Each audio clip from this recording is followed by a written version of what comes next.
আমি আজকে যে বিষয় নিয়ে আলোচনা করব তা হচ্ছে মুসলিম উম্মার মাঝে ঐক্য এবং শান্তি প্রতিষ্ঠার উপায়সমূহ, মাধ্যমসমূহ। আমরা আমাদের মাঝে কিভাবে ঐক্যতা বজায় রাখার চেষ্টা করতে পারি, আমরা কিভাবে ঐক্যতা নিয়ে আসতে পারি, কোন বিষয়গুলো আমাদের ভাবতে হবে, এই বিষয়টি নিয়ে আমি আজকে আপনাদের সামনে আলোচনা রাখবো যতটুকু পারি ইনশাআল্লাহ। আল্লাহ রাব্বুল আলামিন আমাকে তৌফিক দান করুন। আমি যা বলার ইচ্ছা করেছি আপনাদের সামনে তা যেন কোরআন এবং সহিহ সুন্নাহর আলোকে আপনাদের সামনে বিষয়টিকে ফুটিয়ে তুলতে পারি। আল্লাহ আমাদেরকে সঠিক দিশা দান করুন। আমরা ছোটোখাটো সাধারণ অনেক বিষয় নিয়ে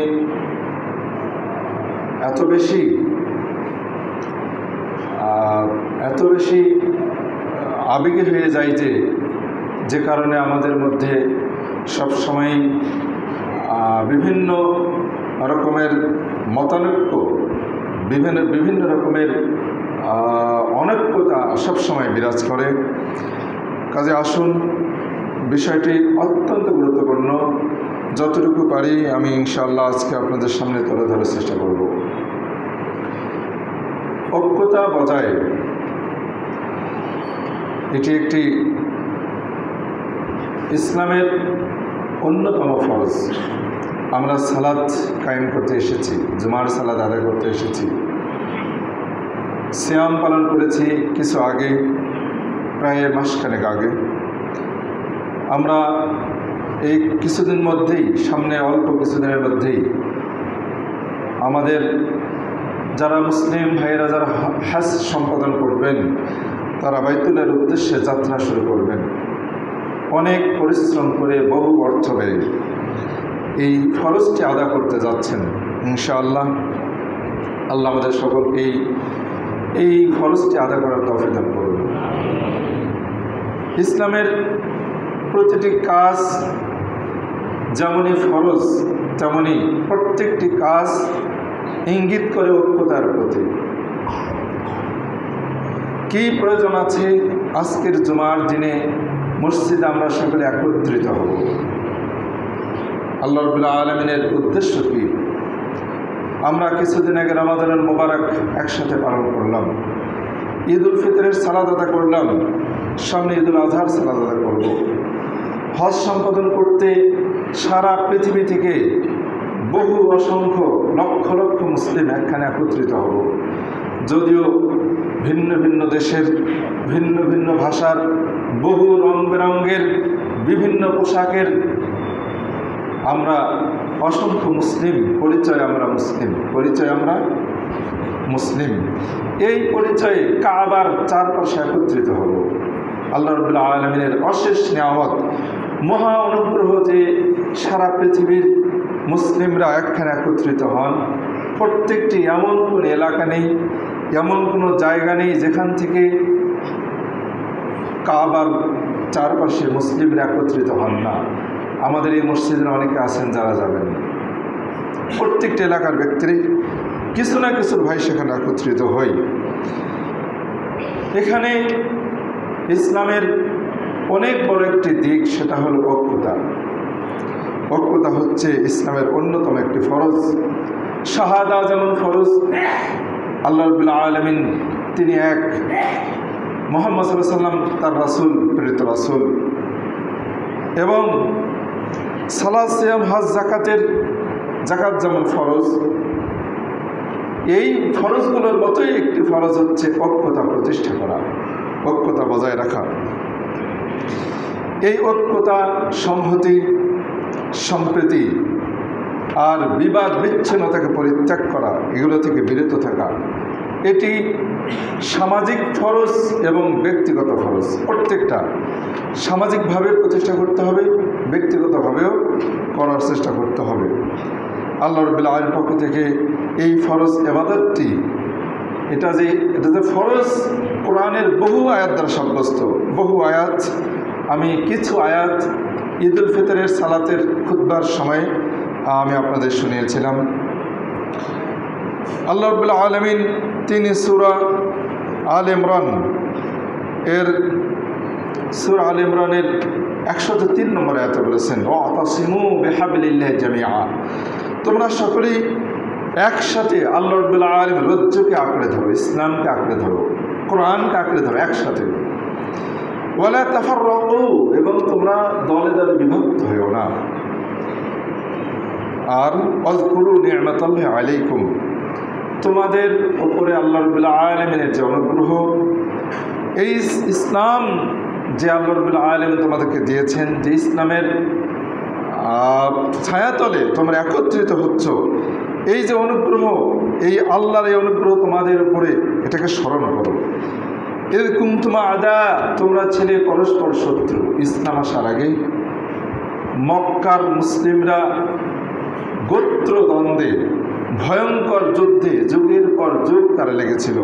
রক্তক্ষয়ী যুদ্ধে ডেট বার করে, সময় নির্দিষ্ট করে, মাস দিনক্ষণ সব কিছু স্থির করে, হাতে অস্ত্র নিয়ে, ধারালো অস্ত্র নিয়ে যুদ্ধে অবতীর্ণ হতো সেই মক্কার মুশরিকরা। আজও বাংলাদেশে এটা ঘটছে। এই কয়েকদিন আগে আমরা টিভি চ্যানেলে দেখেছি, কোন এলাকায়, শরীয়তপুর সম্ভবত, হয়তো আপনারা সচেতন দেখেছেন, শরীয়তপুরে এই ঘটনা আজও ঘটছে। আপনারা দেখেছেন কি না? দেখেছেন। সেই জাহেলি যুগে আল্লাহ রাসূল সাল্লাল্লাহু আলাইহি ওয়াসাল্লামকে আল্লাহ রাব্বুল আলামিন রাসূল হিসেবে প্রেরণের আগে যে দৃশ্য ছিল মক্কার, সেই দৃশ্য আজও পৃথিবীর বিভিন্ন জায়গায় আছে, এমনকি বাংলাদেশেও আছে। অত্যন্ত পরিতাপের বিষয়, দুঃখের বিষয়। তো আল্লাহ রাব্বুল আলামিন বললেন যে ইসলাম তোমাদেরকে একত্রিত করে। ইসলাম, আমরা এখানে কি উদ্দেশ্যে একত্রিত হয়েছি, কি এর পিছনে দাবিটা কি? দাবি একটাই যে আমরা মুসলিম। এই দাবি নিয়েই আমরা এখানে একত্রিত হয়েছি। এটা আল্লাহর পক্ষ থেকে তোমাদের প্রতি দয়া, অনুগ্রহ। এই অনুগ্রহকে তোমরা স্মরণ করো। তোমরা ছিলে পরস্পর শত্রু, ফাআল্লাফা বাইনা কুলুবিকুম, এরপর ইসলামের মাধ্যমে তোমাদের অন্তরগুলোকে আল্লাহ রাব্বুল আলামিন জোড়া লাগিয়ে দিয়েছেন। অন্তরগুলোকে একত্রিত করে দিয়েছেন। আফসোস যে আমরা ইসলামের দাবিতে একখানে একত্রিত হয়ে বটে, কিন্তু আমাদের অন্তরগুলো বিচ্ছিন্ন। আল্লাহ রাব্বুল আলামিন যেটা বললেন তার উল্টোটা। এর কারণ, অনেক কারণ রয়েছে। আসুন আমি একটা একটা করে যতটুকু পারি ইনশাআল্লাহ আলোচনা করার চেষ্টা করব। তো আল্লাহ রাব্বুল আলামিন বললেন যে তোমাদের অন্তরগুলোকে আল্লাহ রাব্বুল আলামিন জোড়া লাগিয়ে দিয়েছেন। ফাসবাহতুম বিনি'মাতি ইখওয়ানা, এজন্য তোমরা হয়ে গেলে, আল্লাহ রাব্বুল আলামিন তার রাসূলের সাহাবাদেরকে লক্ষ্য করে বলছেন, তোমরা হয়ে গেলে আল্লাহর নেয়ামতের মাধ্যমে, ইসলামের মাধ্যমে পরস্পর ভাইয়ে ভাইয়ে পরিণত হয়ে গেলে। নিজের মায়ের পেট থেকে, একই পেট থেকে জন্মসূত্রে যেমন ভাই, এমন ভাইয়ে তোমরা ভাইয়ে ভাইয়ে পরিণত হয়ে গেলে। অকুনতুম আলা শাফা হুফরা, তোমরা ছিলে জাহান্নামের গর্তের প্রান্তে, যে কোনো মুহূর্তে সেই জাহান্নামের গর্তে ধসে পড়ে যেতে পারো, এমন গর্তে তোমরা ছিলে। ফাআনকাযাকুম মিনহা, আল্লাহ রাব্বুল আলামিন তোমাদেরকে সেই একেবারে পতনোন্মুখ, যে কোনো মুহূর্তে গর্তে ধসে যেতে পারো, পড়ে যেতে পারো, এমন গর্তের মুখ থেকে, প্রান্ত থেকে তোমাদেরকে রক্ষা করলেন আল্লাহ রাব্বুল আলামিন ইসলাম দানের মাধ্যমে। ইসলামকে দান করে, ইসলাম দান করে। কাযালিকা ইউবাইয়িনুল্লাহু লাকুম আয়াতিহি, আল্লাহ রাব্বুল আলামিন এভাবেই তোমাদের জন্য আয়াত সমূহকে বর্ণনা করেন, যাতে করে লাআল্লাকুম তাহতাদুন, যাতে করে তোমরা সঠিক পথ পাও। আল্লাহ রাব্বুল আলামিনের এই আয়াতটি একটি আয়াত, সূরা আল ইমরানের 103 নম্বর আয়াত। যদিও সাহাবে কিরামদেরকে লক্ষ্য করে, যদিও এখানে আল্লাহ রাসূল সাল্লাল্লাহু আলাইহি ওয়াসাল্লাম ইসলাম নিয়ে আসার পূর্বে, নবুয়ত পাওয়ার পূর্বে জাহিলি যুগ ইঙ্গিত করা হচ্ছে, তারপরেও কিয়ামত পর্যন্ত সকল মুসলিমের জন্য এই আয়াতটি সাব্যস্ত। সকল মুসলিম এই আয়াতকে সামনে নিয়ে তারা শিক্ষা গ্রহণ করবে। উখওয়াত ইসলামিয়া, ইসলামী ভ্রাতৃত্বকে প্রতিষ্ঠা করবে। এটাকে অস্বীকার করার কোনো সুযোগ নেই। আগে ইসলামী ভ্রাতৃত্ব প্রতিষ্ঠা, এবং এরপরে ইসলামী ভ্রাতৃত্ব প্রতিষ্ঠা, তারপর ফরজ ইবাদতগুলো পালন। যত ইবাদত আছে প্রত্যেকটা ইবাদত প্রত্যেক মুসলিম ব্যক্তির আত্মাকে পরিশুদ্ধ করে, আর আর আর সমস্ত মুসলিমদের ঐক্যতা পুরো সকল ব্যক্তি এবং পুরো জাতির আত্মাকে পরিশুদ্ধ করে। যদি ঐক্যতা না থাকে, যতই আপনি ইবাদত করুন না কেন, যতই আপনি সালাত, সিয়াম, হজ, যাকাত সম্পাদন করুন না কেন, যদি মুসলিমরা ঐক্য না হয়, তাহলে সবচাইতে বড় স্বার্থ যেটা জাতীয় আত্মা, পুরো উম্মাহ মুসলিমার আত্মা অশুদ্ধ নাপাক হয়ে থাকবে, বিচ্ছিন্ন হয়ে থাকবে, পরস্পর দ্বন্দ্বকালে লিপ্ত থাকবে। এটা আল্লাহ রাব্বুল আলামিনের কামনা নয়, এটা চাওয়া নয়। কাজেই আজকে আমরা যদি পরস্পর বিবাদে লিপ্ত হই, তাহলে আমরা ব্যর্থ হয়ে যাব। আমরা বডিভাবে, শারীরিকভাবে একত্রিত হয়েছি, কিন্তু অন্তরের দিক থেকে আমরা বিচ্ছিন্ন। আল্লাহ রাব্বুল আলামিন সূরা আল আনফালের 46 নম্বর আয়াতে বলেছেন যে তোমরা আতিউল্লাহ ওয়া আতিউর রাসূল, তোমরা আল্লাহ এবং তার রাসূলের অনুসরণ করো, আনুগত্য করো এবং নিজেদের মধ্যে বিবাদে লিপ্ত হও না। যদি বিবাদে লিপ্ত হও তাহলে কি হবে? তোমরা ব্যর্থ হয়ে যাবে, তোমাদের শক্তি বিনষ্ট হয়ে যাবে। বরং তোমরা ধৈর্য ধারণ করো, নিশ্চয় আল্লাহ রাব্বুল আলামিন ধৈর্যশীলদের সাথে আছেন। সূরা আনফালের 46 নম্বর আয়াতে আল্লাহ রাব্বুল আলামিন কথাটুকু বললেন। কাজেই এই আয়াতের মধ্যে একটা বিষয় আমরা খেয়াল করব, তা হচ্ছে প্রথমে আল্লাহ রাব্বুল আলামিন তিনি বললেন আল্লাহ এবং তার রাসূলের আনুগত্য করো, এরপর তোমরা পরস্পর বিবাদে লিপ্ত হও না। বিবাদে লিপ্ত না হওয়া মানে আল্লাহ এবং তার রাসূলের আনুগত্য করা সম্ভব। আল্লাহ এবং তার রাসূলের আনুগত্য যদি করতে চাই তাহলে বিবাদে লিপ্ত হওয়া যাবে না। বিবাদে যদি লিপ্ত হই তাহলে আল্লাহ এবং তার রাসূলের আনুগত্য হলো না। যদি বিবাদে লিপ্ত হই তাহলে ব্যর্থ হয়ে যাব, আমরা পরাজিত হয়ে যাব, আমাদের শক্তি হারিয়ে যাবে। আল্লাহ রাব্বুল আলামিন বললেন তোমাদের শক্তি নষ্ট হয়ে যাবে, বিনষ্ট হয়ে যাবে। কাজেই ধৈর্য ধারণ করো। দ্বিমত দেখা দেবে, একমত হওয়া যাবে না, হতে পারে, কিন্তু তখন ধৈর্য ধারণ করতে হবে। আল্লাহ রাব্বুল আলামিন এটাই বললেন। আসুন আজকে আমরা যে বিষয়টি ভাবব, ঐক্যতা বজায় রাখা, দিন কায়েম এবং ইসলাম, দিন কায়েম এবং হচ্ছে কে বলে ব্যক্তি জীবনে ইসলাম প্রতিষ্ঠা, দিন কায়েম এবং ব্যক্তি জীবনে ইসলাম প্রতিষ্ঠা। এটি আমরা যেটাই বলি না কেন, যদি দিন কায়েম করতে চাই তাহলে ব্যক্তি জীবনে ইসলাম প্রতিষ্ঠা করতে হবে, তারপর দিন কায়েম সম্ভব। দিন কায়েম আপনি ব্যক্তি জীবনে ইসলাম প্রতিষ্ঠা করেন নাই, দিন কায়েম সম্ভব নয়। একটা আরেকটার সম্পর্ক পরিপূরক। এবং কখনো দিন কায়েম ব্যক্তি জীবনের প্রতিষ্ঠা, এরপর দিন কায়েম। আর দিন কায়েম তখন সম্ভব যখন ঐক্যতা প্রতিষ্ঠা করা সম্ভব। ঐক্যতা প্রতিষ্ঠা ছাড়া দিন প্রতিষ্ঠা হবে না। অর্থাৎ একটা জাতির মধ্যে যে পরিমাণ দিন কায়েম হয় ওই পরিমাণ ঐক্যতা প্রতিষ্ঠা হবে। দিন কায়েমের মাত্রার উপর নির্ভর করে ঐক্যতা প্রতিষ্ঠা। দিন কায়েম যতটুকু হবে ঐক্যতা ততটুকু হবে। আমরা আজকে বহু ইসলামী দাবিদার বহু দল রয়েছে যারা সকলেই দাবি করছে দিন প্রতিষ্ঠা করব, আমরা দিন প্রতিষ্ঠা করতে চাই, কিন্তু ঐক্যতা প্রতিষ্ঠায় আমরা মোটেই সচেতন নই। অথচ ঐক্যতা প্রতিষ্ঠা ছাড়া দিন প্রতিষ্ঠা সম্ভব নয়, কখনো ঐক্যতা ছাড়া দিন প্রতিষ্ঠা সম্ভব নয়। কাজেই ঐক্যতার পরিমাণ অনুসারে অর্থাৎ দিন কায়েমের মাত্রার উপরে ঐক্যতার মাত্রার উপরে দিন কায়েম প্রতিষ্ঠিত হবে।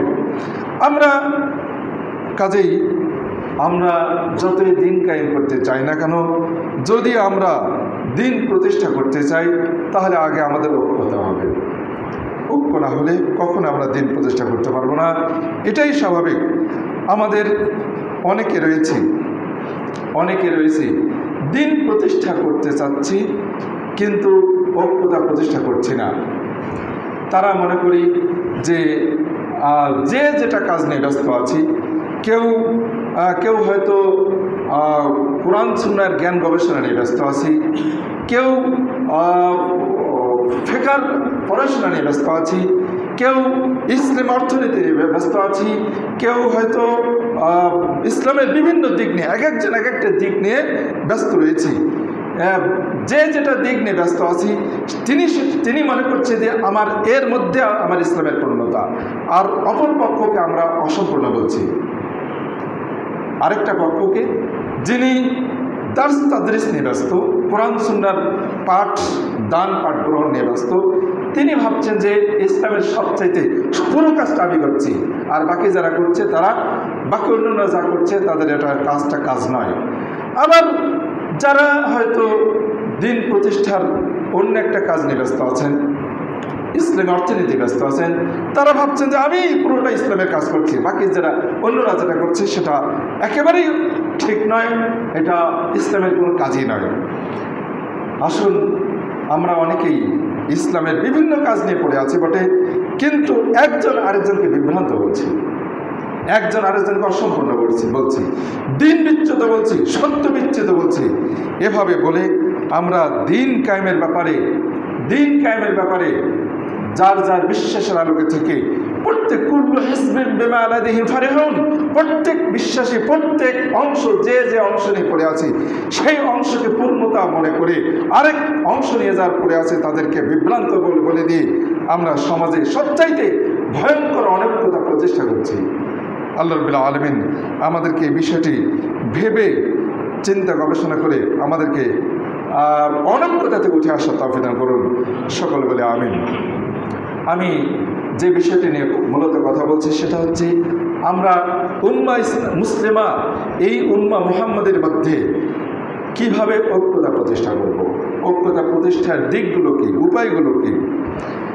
1 নম্বর উপায় হচ্ছে সঠিক বিশ্বাস এবং সঠিক আকীদার মাধ্যমে আমরা আমাদের দিনের মধ্যে ঐক্যতা প্রতিষ্ঠা করতে পারি।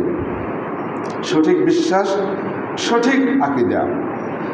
সঠিক বিশ্বাস এবং সঠিক আকীদার মধ্যে যে বিষয়টা অন্তর্ভুক্ত সেটা হচ্ছে আমাদের যেটা ভাবতে হবে, মৌলিক বিষয়গুলো ভাবতে হবে, শাখাগত বিষয় নয়। মৌলিক বিষয় বলতে যে বিষয়গুলো নিয়ে ইসলামের মধ্যে কোনো দ্বিমত নাই। সালাত কায়েম করতে হবে, এটা কি কোনো দ্বিমত আছে এখানে? দৈনন্দিন 5 ওয়াক্ত সালাত আদায় করতে হবে, মুসলিমদের মধ্যে এটা নিয়ে কোনো দ্বিমত আছে? তবে যারা দ্বিমত করে তাদের সাথে আমাদের কোনো ঐক্যতা নাই। এমন দলও বর্তমানে পৃথিবীতে আছে কি না? যেমন আহলে কোরআন, তারা বলে যে জীবনে যে কোনো সময় যে কোনোভাবে যদি কোনো ব্যক্তি যে কোনোভাবে হোক না কেন এক রাকাত সালাত আদায় করে বা একটা সাজদা দেয়, তাও সালাত আদা হয়ে যাবে। আহলে কোরআনদের দাবি আলিয়াজাবিল্লাহ। এরকম বিভ্রান্তিমূলক যারা সমস্ত সারা পৃথিবীর সকল আলেম কোরআন সুন্নাহর আলোকে স্পষ্ট দলিলের মাধ্যমে যে বিধানগুলো সুপ্রতিষ্ঠিত, যেখানে কোনো ব্যাখ্যার প্রয়োজন নেই, যেখানে সমস্ত মুসলিমদের ভিন্ন কোনো মত নাই, এমন বিষয়গুলো এখানে অন্তর্ভুক্ত। এমন বিষয়ে যখন আমরা ঐক্য থাকব, তখন এই বিষয়গুলোর ভিতরের যদি কোনো মাসআলাগত দ্বিমত থাকে, কোনো বিষয়ে অন্য কোনো মাসআলাগত দ্বিমত থাকে, সেই মাসআলাগত দ্বিমতকে কেন্দ্র করে আমরা কখনো ভিন্ন ভিন্ন দলে পরিণত হব না। আফসোসের বিষয়, দুঃখের বিষয় যে আমরা কি করি, ইজতিহাদি মাসআলা যেগুলো রয়েছে, ইজতিহাদ মুজতাহিদ আল মুজতাহিদু ইউসিবু, একজন মুজতাহিদ তার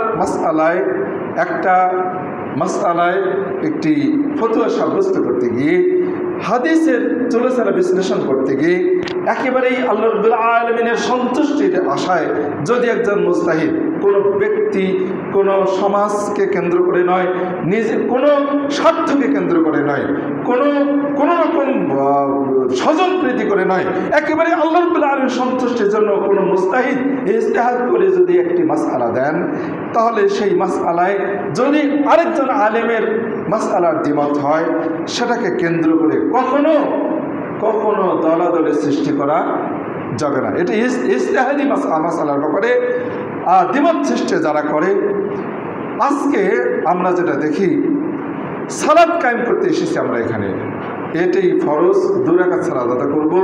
সারা বাংলাদেশের সমস্ত মুসলিমরা এই ব্যাপারে ঐক্যমত।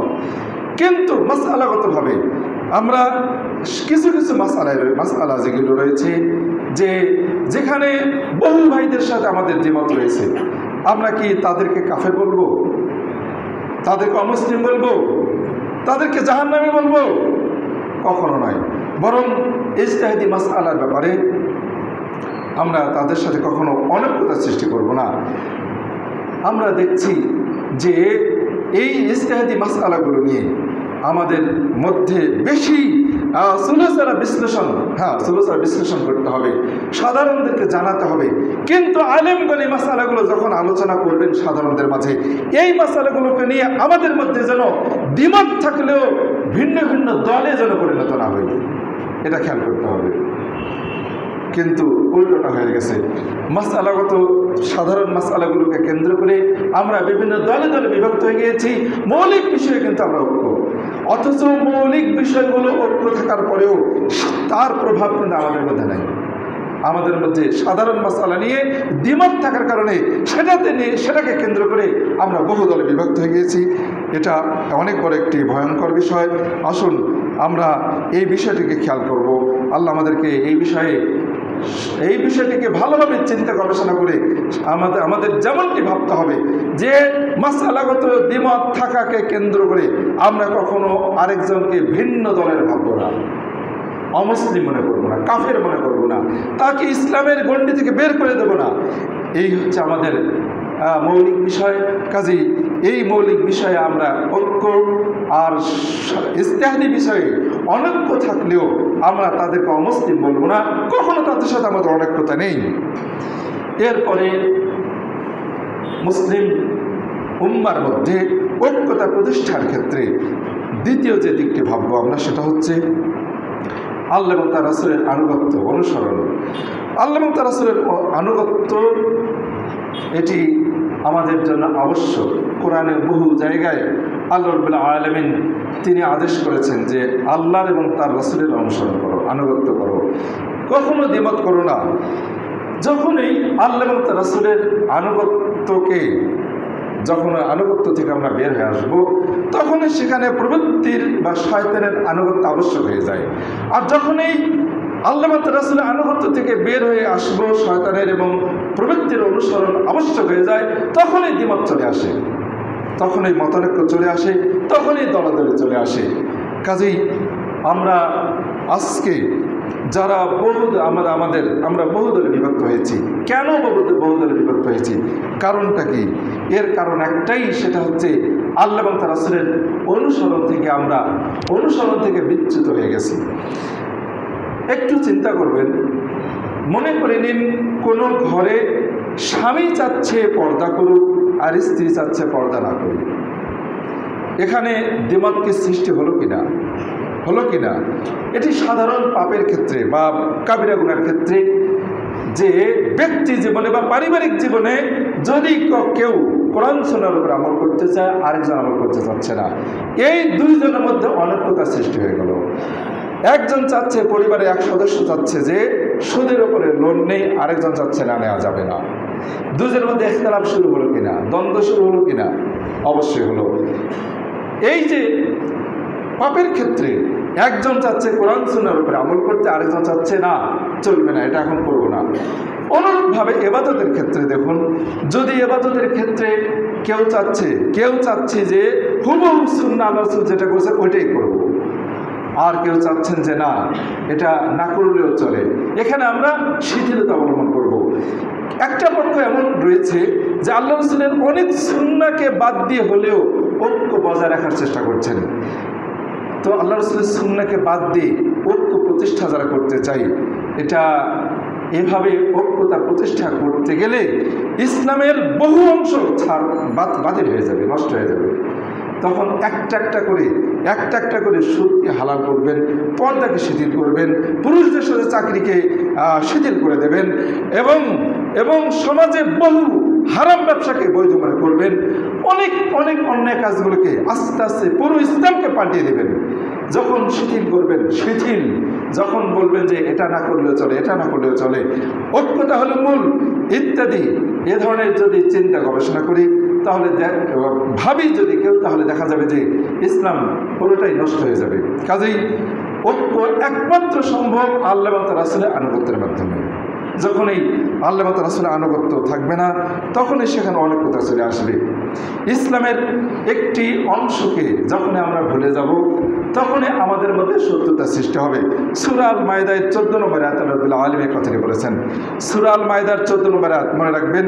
সেখানে যারা নাসারারা তারা দাবি করেছিল যে ক্বালু ইন্না নাসারা, যে আমরা হলাম নাসারা, ওই নাসারাদের ব্যাপারে আল্লাহ রাব্বুল আলামিন এই আয়াতের মধ্যে যে কথাটি বলছেন পরে আসছে যে যে তারা যখন ফানাসু হাজ্জাম মিম্মা দুক্কিরু বিহি, তাদেরকে ইসলামের ব্যাপারে যে আদেশ করা হয়েছিল এর কিছু অংশ তারা ভুলে গিয়েছিল, বাদ দিয়েছিল। এই বাদ দেওয়ার কারণে আল্লাহ রাব্বুল আলামিন তাদের মধ্যে হিংসা বিদ্বেষকে পরিচালিত করলেন, চালিয়ে দিলেন।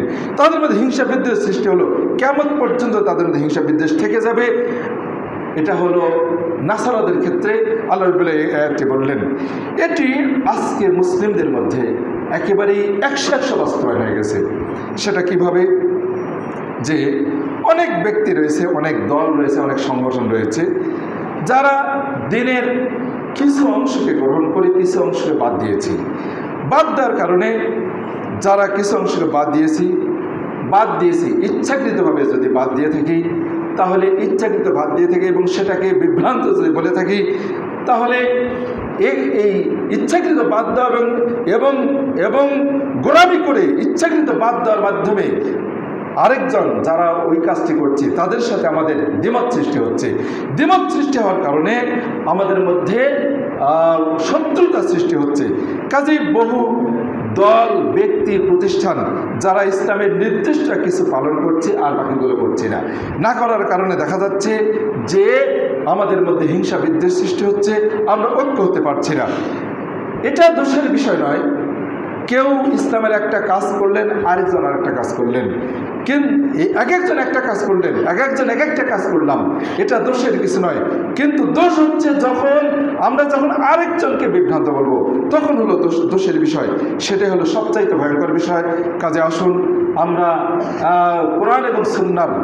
কোরআন এবং সুন্নাহর আলোকে আল্লাহ এবং রাসূলের অনুসরণ আমাদের জন্য আবশ্যক। আল্লাহ এবং রাসূলের অনুসরণ ছাড়া কখনো আমরা ঐক্যতা প্রতিষ্ঠা করতে পারবো না। সেটা দিন কায়েমের ক্ষেত্রে হোক, পরিবার লালন পালনের ক্ষেত্রে হোক, ব্যবসা বাণিজ্যের ক্ষেত্রে হোক, অফিস আদালত পরিচালনার ক্ষেত্রে হোক, মসজিদ প্রতিষ্ঠা, মসজিদ নির্মাণ, মসজিদ পরিচালনা, সমাজ পরিচালনা, দেশ পরিচালনা, প্রতিটি ক্ষেত্রে হোক না, যে কোনো ক্ষেত্রে হোক না কেন, আল্লাহ এবং রাসূলের অনুসরণ ছাড়া যদি অন্য কোনো উপায়ে যদি কোনো ব্যক্তি করতে যায়, তখনই বিভ্রান্ত সৃষ্টি হবে, অনৈক্যতা সৃষ্টি হবে, আর দলাদলি সৃষ্টি হওয়ার কারণে আমরা আমাদের শক্তি হারিয়ে ফেলব। আসুন আমাদের কোরআন সুন্নাহর অনুসরণ, পরিপূর্ণ অনুসরণ কিভাবে করা যাবে সেই চেষ্টা আমাদেরকেও করতে হবে। আল্লাহ আমাদের সকলকে সেই তৌফিক দান করুন। সকল বলে আমিন। আল্লাহ রাসূল সাল্লাল্লাহু আলাইহি ওয়াসাল্লাম তিনি, আমরা সকলেই জানি, সহিহ হাদিসে আসছে, আল্লাহ রাসূল বলেছেন যে সমস্ত মুসলিমরা হচ্ছে ফি তাওয়াদ্দুহিম ওয়া তারাহুমিহিম, সমস্ত মানুষরা তারা ভালোবাসায়, দয়ায়, সহানুভূতির দিক থেকে, একে অপরের প্রতি সহানুভূতির দিক থেকে একটা শরীরের মতো, একটা অঙ্গের মতো। যখন শরীরের কোনো একটা অঙ্গ ব্যথিত হয়, আহত হয় বা অসুস্থ হয়, তখন পুরো শরীর অসুস্থ থাকে। একটা অঙ্গ অসুস্থ হওয়ার কারণে পুরো শরীর অসুস্থ হয়, পুরো শরীর ব্যথা অনুভব করে। সারা রাত একটা অঙ্গ অসুস্থ হলে ওই একটা অঙ্গই নিদ্রা ত্যাগ করে না, পুরো শরীরে নিদ্রা ত্যাগ করে, পুরো শরীর নিদ্রা ত্যাগ করে, পুরো শরীর কষ্ট অনুভব করে। কাজেই আল্লাহ সাল্লাল্লাহু আলাইহি ওয়াসাল্লাম তিনি বললেন, সারা পৃথিবীর সকল মুসলিমরা একটি দেহের মতো, একটি দেহের মতো। এক একটা অঙ্গের এক একটা কাজ রয়েছে। হাতের যেটা কাজ পায়ের সেটা কাজ নয়, পায়ের যেটা কাজ হাতের সেটা কাজ নয়, চোখের যেটা কাজ নখের সেটা কাজ নয়, আবার পেটের যেটা কাজ পিঠের সেটা কাজ নয়, চোখের যেটা কাজ, মুখের সেটা কাজ, এক একটা অঙ্গের কাজ এক এক রকম। যদি কোনো একটা অঙ্গ বলে যে আমি এই কাজটা করি, অমুক অঙ্গের এই কাজটা করে না, অতএব আমি তার সাথে থাকবো না, হবে? এটা কখনো সম্ভব? সম্ভব নয়। কোনোটা অঙ্গকে নিয়ে বাদ দিয়ে, বডির কোনো একটা অঙ্গ বাদ দিয়ে আরেকটা অঙ্গ কখনো কল্পনা করা যায় না। প্রত্যেকটা অঙ্গ শরীরের সৌন্দর্যকে বর্ধন করে। প্রত্যেকটা অঙ্গই, একটা অঙ্গ যদি কোনো ব্যক্তির না থাকে সে অনেক কষ্ট পায়, জিনিসপত্র ধরতে খাইতে বহু কষ্ট পায়। কোনো দিক থেকে একটা অঙ্গ যদি কারো ঘাটতি থাকে তাহলে বহু কষ্টে সে নিপাতিত হয়। কোনো অঙ্গকে বাদ দিয়ে শরীর কখনো হতে পারে না। ঠিক অনুরূপ সারা পৃথিবীর সকল মুসলিমরা একটি দেহের মতো। প্রত্যেকটা মুসলিম ওই দেহের একটা অঙ্গ, একটা অংশ, একটা অংশের এক একটা অংশ এক একটা কাজ নিয়ে পড়ে রয়েছে। যে অংশটি যে কাজ নিয়ে পড়ে আছে সেই কাজের সাথে অন্যান্য অঙ্গের ঐক্যমত পোষণ করা উচিত, অস্বীকার করা ঠিক নয়। এবং তবে সেটা যদি আরেকটা অঙ্গ, যে অঙ্গ ভিন্ন একটা কাজ নিয়ে পড়ে আছে তার সাথে ঐক্যতা পোষণ করতে গিয়ে যদি কখনোই সে আপনার মতের সাথে মিল না হয়, যদি কোনোতেই সে ঐক্যতায় না আসে, তার চিকিৎসা করতে হবে। এখানে এই হাদিসের মধ্যে অসুস্থ অঙ্গকে চিকিৎসা করার ব্যাপারেও আল্লাহ রাসূল ইঙ্গিত আসছে। যে অঙ্গটি অসুস্থ সেটাকে কি আমরা সরাসরি কেটে ফেলে দেই না, বরং সর্বোচ্চ চেষ্টা করি তার চিকিৎসা করার। কিভাবে তার অসুস্থ থেকে তাকে উঠে নিয়ে আসা যায়, সর্বোচ্চ চেষ্টা করি। যত টাকা পয়সা খরচ করে হোক না কেন, সব সময় ব্যথিত, কষ্ট অনুভব করি এবং তাকে নিয়ে সব সময় আমাদের ব্রেন চিন্তিত যে শরীরের কোনো একটা অঙ্গ নষ্ট যেন না হয়, কত তাড়াতাড়ি সুস্থ হয় সেই চেষ্টা আমরা থাকি। সারা পৃথিবীর মুসলিমরা যদি কখনো কোনো একটা অঙ্গ অসুস্থ হয়, কোনো ব্যক্তিতে অসুস্থ হয়, তার আমলে অসুস্থ হোক, তার আকীদায় অসুস্থ হোক, তার বিশ্বাসগতভাবে যে কোনো দিক থেকে অসুস্থ হোক না কেন, তাকে কেটে ফেলা যাবে না, তাকে বিচ্ছিন্ন করে দেওয়া যাবে না, তাকে অমুসলিম মনে করা যাবে না, তাকে সমাজ ছাড়া করা যাবে না। কি করতে হবে? তার সর্বোচ্চ চিকিৎসা গ্রহণ করতে হবে। যে কোনোভাবে হোক না কেন আলেমরা এটা চিকিৎসা গ্রহণ করবেন, সাধারণদেরকে সতর্ক করবেন যে তার সাথে আমাদের কোনো অনৈক্যতা নেই, সর্বোচ্চ চেষ্টা করতে হবে। এটা প্রত্যেকটি মুসলিমের জন্য আবশ্যক কর্তব্য। কাজেই আমরা এমনভাবে ব্যথিত হতে হবে যেমনভাবে আমাদের দেহের কোনো এক অঙ্গ ব্যথিত হলে, কষ্ট পেলে, অসুস্থ হলে পুরো বডি যেন আমরা অসুস্থ হয়ে যাই, ঠিক অনুরূপ আমাদেরকে তেমনই কষ্ট অনুভব করতে হবে। আমাদের এই চিন্তায় থাকতে হবে। আল্লাহ বলে আমাদেরকে এমন বিশ্বাস নিয়ে বেঁচে থাকার তৌফিক দান করুন, আমরা যেন কখনোই আরেকজন মুসলিম ভাই বিভ্রান্তির কারণে আনন্দিত না হই, বরং কষ্ট পেতে হবে। আনন্দিত হওয়া যাবে না, কষ্ট পেতে হবে। সর্বোচ্চ চিকিৎসা করতে হবে। তাকে দাওয়াত তাবলীগের কাজ তার কাছে করতে হবে।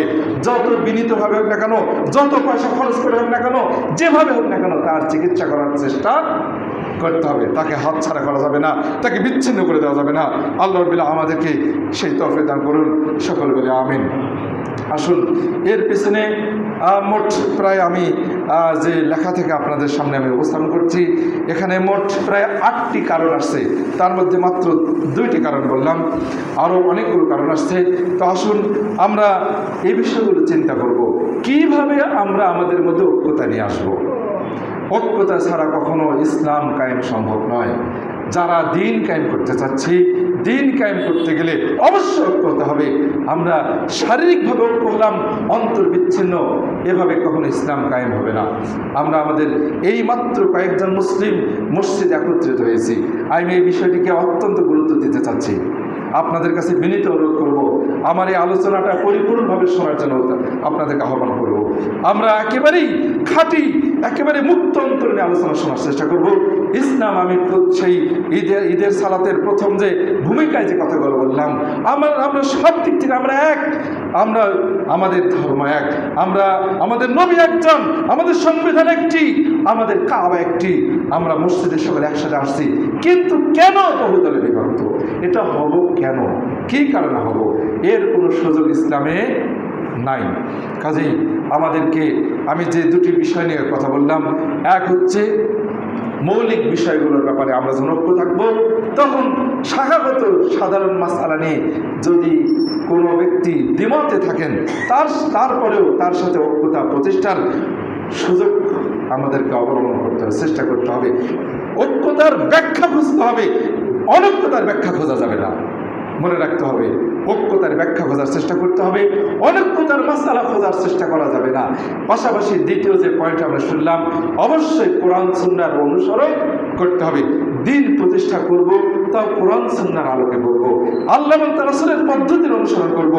ব্যক্তি ইচ্ছা মতো কুফরি মতবাদ গ্রহণ করার মাধ্যমে, শিরকি মতবাদ গ্রহণ করার মাধ্যমে যদি এই ইবাদত, এই দিন প্রতিষ্ঠা নামক ইবাদত, এই ইবাদত করতে গিয়ে যদি কোরআন সুন্নাহর পদ্ধতি অবলম্বন ছাড়া অন্য কোনো পদ্ধতি অবলম্বন করি, তাহলে সেটা কতটুকু ঠিক হবে? বড় বড় আলেমদের, অনেক বড় বড় গবেষকদের, যারা আসলে কোরআন সুন্নাহর অনেক বড় বড় লেখক, তাদের লেখা, তাদের গবেষণা, তাদের পড়াশোনা, এগুলো আমরা অনুসরণ করব।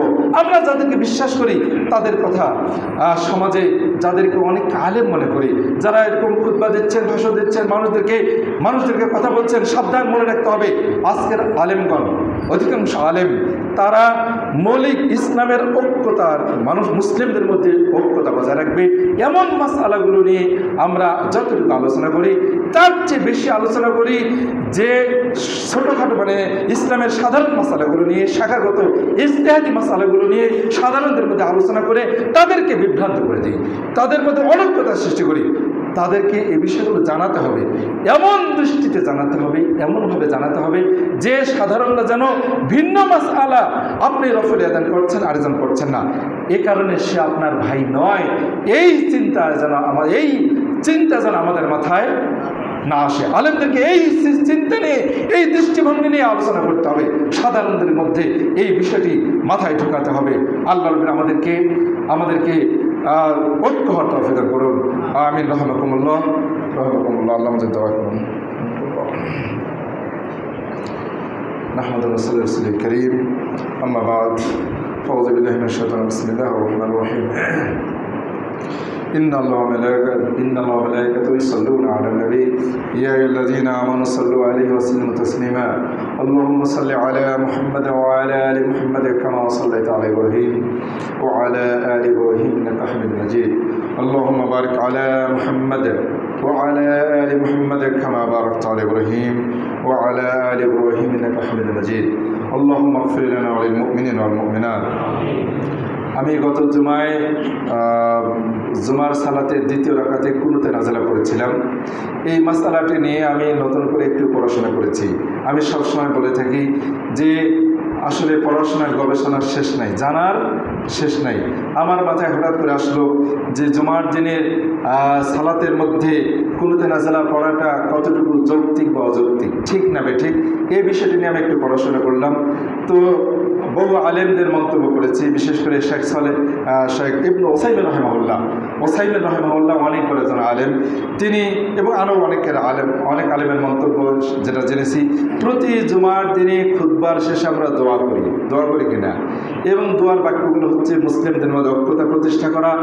প্রত্যেক দিন কিন্তু আমরা এই দোয়া করি, মুসলিমদের মধ্যে ঐক্যতা প্রতিষ্ঠা করা, আমাদেরকে আল্লাহ রাব্বুল আলামিন ক্ষমা করুন এবং সারা পৃথিবীর মুজাহিদদেরকে আল্লাহ রাব্বুল আলামিন দয়া করুন, সাহায্য করুন, এই দোয়াগুলো আমরা করে থাকি খুতবার মধ্যে। সালাউদ্দিন আইয়ুবীর লেখা একজন লেখকের পর থেকে আমি জানতে পারলাম, সালাউদ্দিন আইয়ুবী তিনি জুমার সালাতের সময় তিনি কাফেরদের বিরুদ্ধে জিহাদের সময় নির্ধারণ করতেন। ওই সময় তিনি জিহাদ করেন, কি কারণে? যাতে করে খতিবরা খুতবায় দোয়া করেন, মুসলিমরা আমিন আমিন বলেন, আর কাফেরদের বিরুদ্ধে যাতে করে জয় চলে আসে, এই ছিল তার উদ্দেশ্য। কাজেই খুতবার যে দোয়া, আমরা এই যে এখন দোয়া বলতেছি, এই দোয়াটাই যথেষ্ট কুনুতে নাজিলার চেয়ে এই দোয়াটাই যথেষ্ট। কাজে আমরা এই খুতবায় এখন এই দোয়াটা করবো ইনশাআল্লাহ। কুনুতে নাজিলা আমি চাচ্ছিলাম প্রতি জুমায় দ্বিতীয় রাকাতে পড়বো, কিন্তু ওই মাসালাটি পড়ার পর আলেমগঞ্জ যেটা বলছেন এবং ওসাইমিনও যেটা বলছেন, যেহেতু খুতবার মধ্যে পর্যাপ্ত দোয়া করা হয়, কাজেই আর কুনুতে নাজিলা পড়ার প্রয়োজন নেই। কাজে আমরা বিনীতভাবে আল্লাহর কাছে দোয়া করব, আল্লাহ রাব্বুল আলামিন আমাদেরকে মুসলিমদেরকে ক্ষমা করুন।